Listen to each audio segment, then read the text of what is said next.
owner of 5 Star Wrestling, Joe Rogers. He's going to come up here and say a few words.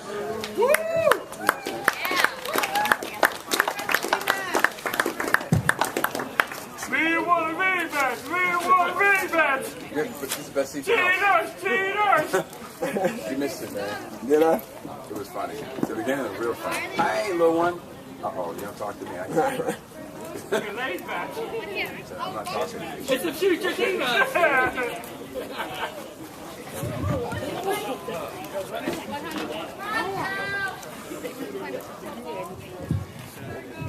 Okay. My name is Joseph Rogers, and I started 5 Star Wrestling with Pastor Anthony Salander over there in 2010. And before that, I have a lot of issues in my life, a lot of problems. See, I was born in 1979 with a medical condition, and as I got older, I believe it was everybody's fault why I had the problems I had. You see, I was born with a genetic disorder called neopatellar syndrome, and when I was a baby, I didn't talk till I was 2 or 3 years old, and I couldn't walk. They put braces on me. Doctors didn't know what was going to happen to me. They thought I was going to be in a wheelchair all my life.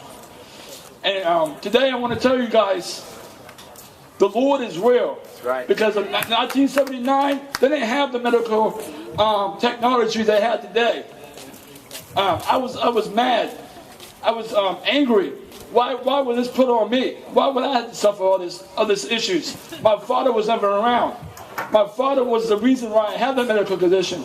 You know, my mom worked 2 jobs, 3 jobs. We had a sister and a brother in the house, and it was terrible. It was a terrible living situation. I lived in the projects. I was mad at myself all through my childhood life, and I did a lot of bad things in my life because of the anger I had. But the whole time, I was missing what was truly a blessing from the Lord. You see, I wouldn't be walking today if it wasn't for the man upstairs. Think about it. In 1979, what kind of medical technology they had up there? Nowadays, they can do all kind of operations. My little girl, she suffers from the same problems I had. She has 10 surgeries. And she's walking today. She just lives a normal life like everybody else. Right, Kaylee? Right, honey? You see, as I got older, a teenager, I had no father's guidance in my life. When I was 13 years old, we moved to Memphis, and the first thing I done, got in trouble with the law, broke in somebody's house because I wanted money, because we didn't have the money at the house. We used to use soup kitchens when I was a kid, just to get by, and that's a bad feeling. A bad feeling to know that you don't have food in the house. It must have been a horrible thing for my mother, and I blamed everybody. But the reality was, it made our family stronger as we grew on. Me and my mom, my sister, and my brother. So, what happened was, 14 years old, I robbed a pizza guy for money and food, and at 14 years old, and that's no joke for a 14-year-old kid to get yourself involved in. I was living in the projects in Memphis, Tennessee. I got sent away to a boys' home, and that was the most awful experience I have ever experienced in my life. I have seen things that you can only imagine and see in the movies. It was a horrible thing. As I got out of the boys' home when I was 16, I was in there for 2 years for aggravated robbery and a gun charge. And at 14 years old, carrying a gun, there's no life for any kids in this audience. I'm telling you right now, you guys would not want to go where I was at. So I moved back to Pennsylvania at 16 years old. What I do, I was so angry about my life. I thought it was everybody's issues. I didn't think it was my responsibility. It was everybody's problems. And I was confused about life. But the whole time, it was a God blessing. I had a blessing on me for the whole time of me walking. It was my life. I was living a full life, which I should never even live. Think about it. I should have been in a wheelchair from day one. But I'm here. I shouldn't even be talking. I was a new till I was 2 years old. And by the grace of God, He done it for me. He put me in a spot that I could speak. I got a speech problem. but I can speak. I can speak the English language. So I think that's a blessing to me. So at 16 years old, I got in trouble with the law up here in Pennsylvania. I'm going to tell you something. Remember when I was 14, I got arrested? I got sent away for 2 years? Now, I'm 16 years old. They're going to try me as a dog because that's what happened. I got with some guys on the streets, and I robbed 6 pizza stores. And that's no joke. And it's a serious thing. They was looking at me for state time, state prison at 16 years old. And it's a horrible thing to even to think about. I was in the county jail at the age of 16. Now think about that. You're 16 years old in the county jail with some grown guys. You knows what they have done. But for some reason, and this is the act of God, the DA, the case so screwed up, the judge, by the grace of God, let me off and tried me as a juvenile. They have mixed up in the case. The case was so uninvestigated. I was convicted, which I should have been because I did the crimes, but I was a juvenile instead of an adult. And that spilled my life. I got sent away again. I was on house arrest, probation, you name it. And but with the act of God, I could have been in jail probably for 30 years as an adult because of the felony I already had as a juvenile. So I take that blessing and know every day that I couldn't have the life. I wouldn't have these girls. I got 3 daughters, 14, 8, and 7. I wouldn't have none of them if I went to jail, upstate prison, for that long of a time. I would have been 50, 60 years old, and it would have been a nightmare for me. So when I think about that, I thank God every day for that mistake on the DA's part. So when I turned 18, I still didn't get it. I still was angry at everybody because I didn't have no father. My mom was never home because she was always working. And I tell you something. I was still angry. I was still going on the streets doing whatever I wanted to do because I didn't get it yet. It snapped my mind. At age 21, I was out there and I had a baby, my oldest daughter. She was born in Williamsport, Pennsylvania, my hometown. And I lost connection with her because I didn't want to be home. I didn't want to be a family man. I wanted to be out there doing what I wanted to do. You know, I didn't want to live up to be a father. Today's world, when you got kids running around here and the fathers are making babies not helping, I tell you what, I lost my oldest daughter for 11 years. Long years. And I just got reconnected to her last week. Yeah. Last week I started talking to her again. I tell you what. Hey, brother. That was the most hardest thing I could ever want to. I probably could have done 6 years in jail, 10 years in jail, along with I have my kids in my life. It's a messed up feeling to know that you have a daughter out there that you can't talk to because you're doing the wrong things. And, I mean, her mom was right. Why would she want me to be a parent or even being my daughter's wife when I'm out there selling drugs, robbing people, stealing, just doing whatever I want, not being a positive role model? I tell the guys out here, you got kids, make sure you're a positive role model in your kid's life because I'm going to tell you right now, it just affects them. And I'm a prime example. If I would have had a positive role model in my life, a male figure that would have stepped up and helped me through life, I tell you what, I've probably been miles and miles ahead, but I'm thankful for where I'm at today. I really am. I get to spend time with my daughters here and talk to my oldest daughter now. And we're starting to build a relationship. It's 11 years, she's skilled, she don't know me, and I understand that. She's going to be 14, I didn't see her till she was 3 years old. That's a long, long time. So, I ask you guys, all you guys having kids out here, it's nice to have the kids, but play your part. I know you're young, but you got to do it. You're going to have kids, you just play your part because it affects the kids. And I'm telling you right now, it's an awful thing to go through because I went through it. And I tell you something about my father. I look just like my dad. And that's an awful thing because I'm going to tell you why it's an awful thing. I live in the same town. And everybody knew my dad. My dad had a lot of friends.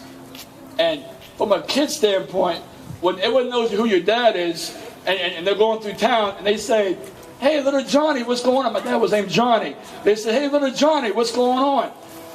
that brings you up every time, and you know your dad knows what to do with you. You try to call him, hangs the phone up on you.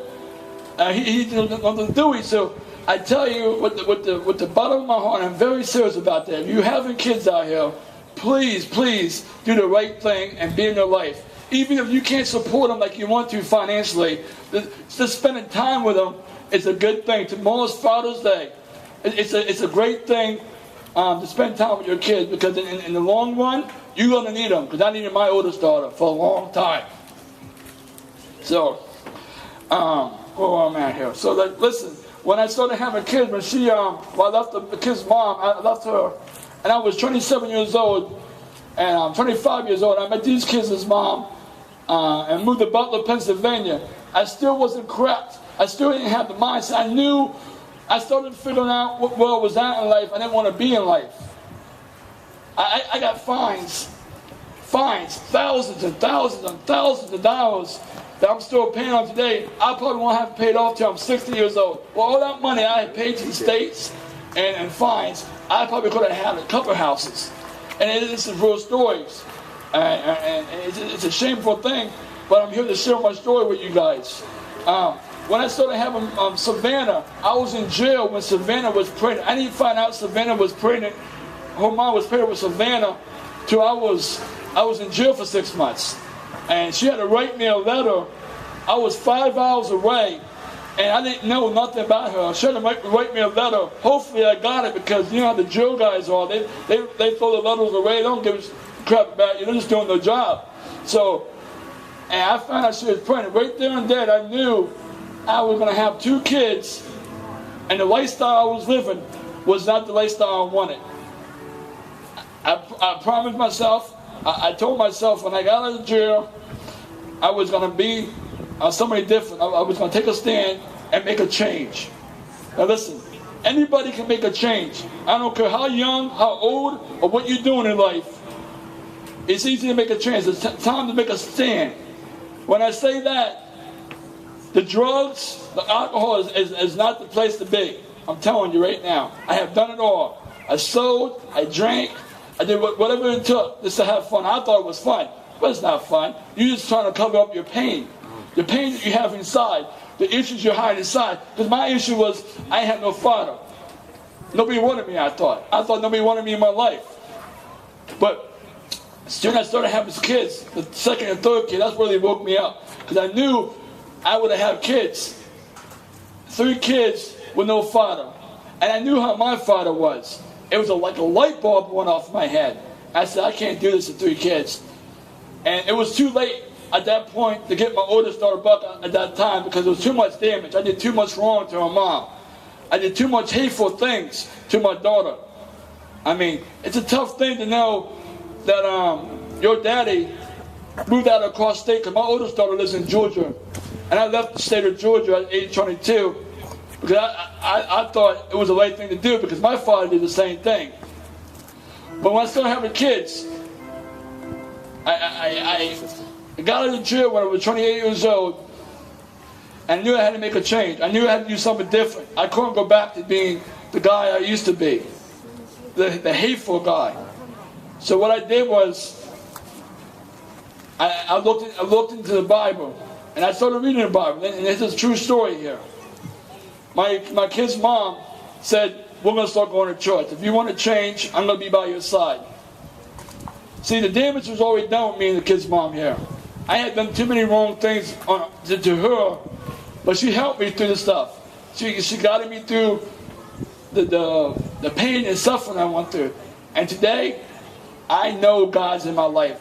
I've been in so many dark places in my life that I could have, at the time I went to go to state prison for 20, 30 years because of the crimes I was committing, because of the felonies I had. If it wasn't for God, that wouldn't have happened. I would have been in jail right now. I wouldn't be talking to you guys today. I tell you, with my medical condition I had, and I still have today, I would have been in a wheelchair instead of working a job and trying to support my family. So I ask you guys, if you guys are having kids or your parents, and you guys haven't seen your son, your daughter, please, please, please, go see them tomorrow. Start a relationship with them. It's never too late. I didn't see my daughter for 11 years, and I started last week to build a relationship. That might not happen overnight, guys. It might take you guys a couple of years, months, or whatever, but at least you make an effort. Changing is never too late. I don't care. You can change, you can change. Look at Tony Hansen. He used to be a professional wrestler. He gave his life to God. And look at him now. That's right. Tony's doing it. Pastor Anthony's doing a lot of good things in New Kensington. And I tell you what, I welcome Tony. I call him Tony because I still my thing with Tony. Me and him started 5-Star Wrestling back in 2010. And I tell you what, when he's determined to do something, there's no stopping him. So the Lord has a soldier and a warrior and a leader. This guy will lead you guys and help you guys through everything. I know this for a fact that he has done it with me. I can tell you one more thing before I get off this microphone. You guys all have mom and dads. I'm going to tell you a little story about my mom. My mom killed herself to make sure we had a life. Make sure I went to doctor's appointments in Baltimore, Philadelphia, New York City. I felt like a guinea pig in 1979, 1980, 1981. All the poking, the surgeries I went through. Later in life, my mom started going downhill. And I struggled with that because I knew what kind of life my mom lived. The day she died, I was on the phone with her, arguing with her. And I said some bad words to her. And I mean some bad, hateful words to her. And I hung up the phone. 7 hours later, I got off work, went home, went to bed. My brother called me and said, Mom's dead. At 2 o'clock in the morning, I'm dead asleep. I said, what do you mean Mom's dead? I just talked to her 7 hours ago.